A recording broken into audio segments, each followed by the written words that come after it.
के लिए कुछ नहीं किए, लेकिन भक्त के लिए बहुत कुछ किए। कहना है ना छपर ना छानी सब कहे लयो घरदानी। अरे ना छपर ना छानी सब कहे लयो घरदानी। अरे ना छपर ना छानी सब कहे लयो घरदानी। अपने घर प्राणी कुछ भी नहीं है, लेकिन दूसरे के लिए बहुत कुछ दान दे दिए। ना छपर ना छानी सब कहे लयो घरदानी। अरे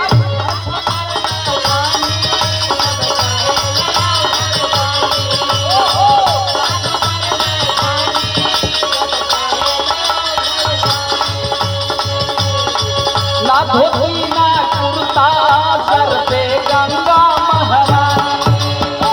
ना धोती ना कुर्ता सर पे गंगा महारानी। ना धोती ना कुर्ता ना छपर ना छानी सब कहे लयो घरदानी। अरे ना धोती ना कुर्ता सर पे गंगा महारानी।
हर मन में शांति होला जब गूंजे बम बम भोला।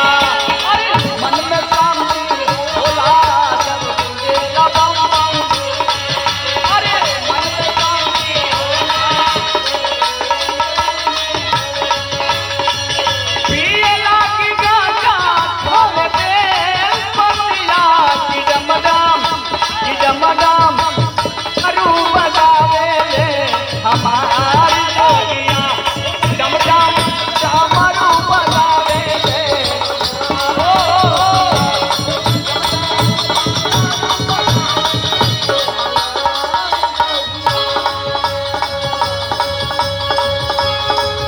बाबा बैजनाथ प्रभु बड़े महान हो।